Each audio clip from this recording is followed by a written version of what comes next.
and one for the intelligent as fellas get. Listen, let's settle this. Be clear, I can fall back 7 years, still it ain't no one ahead of me. Consider it a blessing if you get to stand next to me. 5-star general, OG veteran, cake like.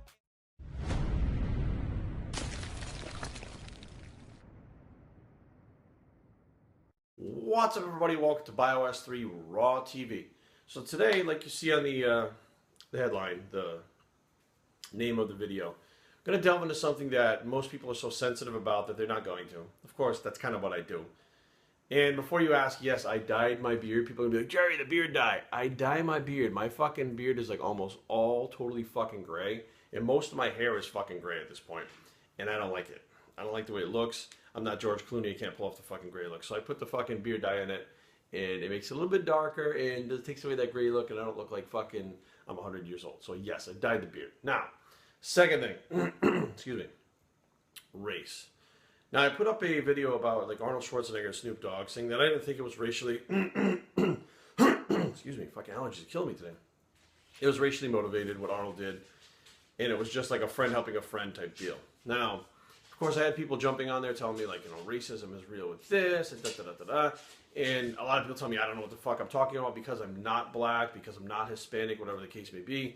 And I'm sitting there going like, I don't think, you know... I understand that there's a lot of things that go on in this world that fucking suck. And it's fair and it's unfair and et cetera, et cetera.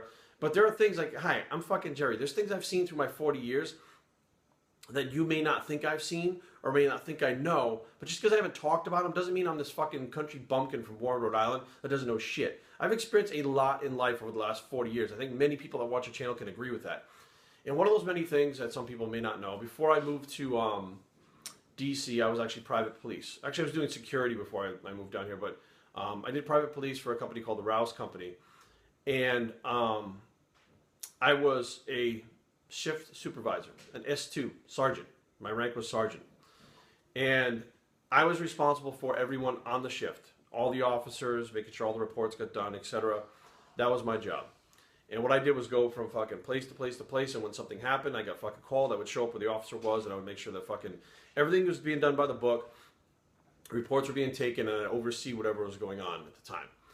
Now, there was a call, and I don't remember where it was. There was a call that I went to. There was a person that fucking had lost their shit, started fucking arguing and fighting with another individual. And when the officers arrived at the scene, they grabbed both of them, and they fucking cuffed both of them. I show up and flat out said, all right, what happened? And the African-American man, who was black, had punched one of our officers in the face, who was white. When he showed up, he took a swing, the fucking had 10 different fucking witnesses. So, I don't know if you've ever heard of this, it's called verbal Judo. Okay, and it's a way of talking people down or escalating a situation to get it to pop off, to get it over with. And we go through the verbal Judo training, and I grab this individual and I bring him over.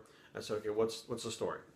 And he's like, you white motherfuckers. He starts with the white. You white motherfuckers. Fuck you, fucking. He's like, you Casper motherfucker. He's saying every fucking racial slur in my face, trying to get me to react. So I look at him and I said, you hit one of our officers in the face. And he said, well, that's because... Now, he never said anything about anything going on except he was scared because he was a black... This is fucking Providence, Rhode Island, okay? There's not a whole lot of... I've lived there my whole life. There's not a whole lot of shit going on there in general, okay? The rest, parking tickets, speeding tickets, that's pretty much fucking where it ends, all right? Not even a whole lot of fucking drug, you know, trafficking, none of that shit. So he says, well, he showed up and I was scared for my well-being, so I punched him in the face. I'm like, you preempted him showing up with a punch to his face. Yeah. And you think that's justified? Yeah, because I'm black. And I'm sitting there going, what the fuck are we talking about? Like, since when does that, you know, make it okay to just blast someone in the fucking face because you feel scared? I mean, they could have walked up and said, what's the problem? Fucking let you go. And he's like, you white motherfucker. He's calling me white motherfucker. And I'm sitting there going, and in my head, I was like, I'm going to defuse this situation right now. I'm like, stop calling me white motherfucker. He's like, fuck you, you Casper. And I'm like, I'm half black. And he stopped dead in his fucking tracks and looked at me and goes, and I'm not half black. Like, what it was the diffuser situation. And he says, fuck, you are? I said, yeah, my mom is black. I said, so, you know, the shit that you're pulling right now, you want to pull it on him and him, and you can't pull it on me. And he went from basically calling me a racist because I was white to now that I'm half black goes, well, fuck, man, hook a brother up and let a brother out. Come on, man, we're fucking kin. He actually said that to me. And I just looked at him and I was like, I went from being a fucking racist to your brother in 2 fucking seconds flat because you saw race as a way to get yourself out of trouble. And if you fucking yell loud enough, you're going to get yourself out of trouble. And if that doesn't work, now you find out that I'm half black, which really wasn't true. But the bottom line was it calmed him down. You wanted me to just let you go because we were both of the same race. No matter what you did. It didn't fucking matter. It didn't matter whether you were guilty. It didn't matter all the witnesses. It didn't matter all the fucking shit that went on. It didn't matter because we were of the same race. I should let you go because of that. And what I did was continue to talk to him. I said, here's the situation. You're not going to fucking go anywhere. I'm not fucking releasing you. We're going to go. We're going to fucking process you. We're going to do all this fucking shit. We're going to run your fucking record to see what other fucking priors you have, what other arrests you have. This is the way it works. And it took me a little while of talking to this guy to get it fucking through his head that this was going to happen no matter what he said. And he actually, this is what's fucked up, he actually listened to me because he thought I was half black. Not because I was fucking Officer fucking Ward. Not because I was fucking any different than the other person. Because he thought I was half black. He had it in his mind that white people had it out for him. But when he found out that I was fucking half black, I was cool. He would listen to me. Now, if I went ahead and told him at the end of that whole situation, look, I'm really not half black, he would have fucking went back with the racist shit again. But because he thought I was fucking the same race as him, he not only went along with it, he calmed down, he went fucking through the whole process and fucking got released on personal recognizance. That's how it all fucking went down. Nice and easy.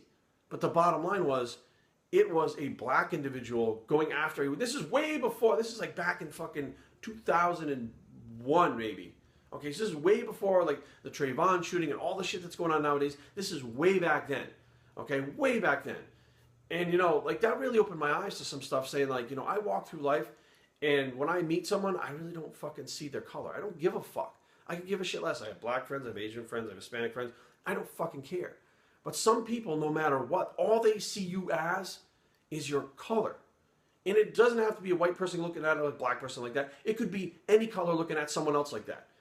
And it really stepped back and I was like, you know, that's why, you know, I say, you know, I don't see a lot of that shit going on down here where I live because it's so affluent that there's multiple, you know, ethnicities and fucking all over the place down here. And everybody kind of gets along because they're all here with one purpose. They're all here basically because of jobs for the government.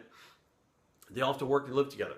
So basically that's kind of how it goes. But up, you know, north, back, you know, Rhode Island, actually had that fucking shit happen, was able to defuse it by fucking telling a lie, essentially. But, you know, bottom line is, I look at things sometimes and I'm like, is it really just one ethnicity that has the racial profiling? Is it really just one ethnicity that has racism? No, it's all of them. So next time you guys think, you know, you see something going on, like I'm sure that people, when they watched what was going on around us, they thought one thing was going on. And there was a whole nother thing going on right below the surface that fucking nobody was really knew. I mean, I knew, he knew, and that was pretty much it. The other officers knew. That's what was going on. And we didn't beat him up. We didn't fucking hurt him. He fucking complied. We went and got it all done, and that was the end of it. Nothing had to fucking happen. So be aware, guys. You know, I don't really walk through life thinking about fucking race, thinking about racism, thinking about black, white, Hispanic, yellow, blue. I don't really fucking think about this stuff. When I walk through life and I see someone, I'm like, a person. And if that person's a dick, then they're a dick. And I don't really care what fucking color they are. And if they're cool and they're nice and they're fucking outgoing, then they're cool and nice and outgoing. It doesn't fucking matter what color they are. And I think if more people had that fucking frame of mind and that view, there'd be a lot less fucking problems and a lot less chips on people's shoulders that lead to problems. I think the chip on people's shoulders lead to a lot of the problems that we have with this shit. Instead of really taking it for face value to what it is in the situation while it's happening, it becomes a situation by people going into it with the wrong mindset. I think the mindset is what needs to change first, and then we'll see change later on in the world. That's just my opinion. Bios3Training@gmail.com. Leave comments down below, but don't fight. www.bios3training.com is a blog. It's a change bicep, and we're out.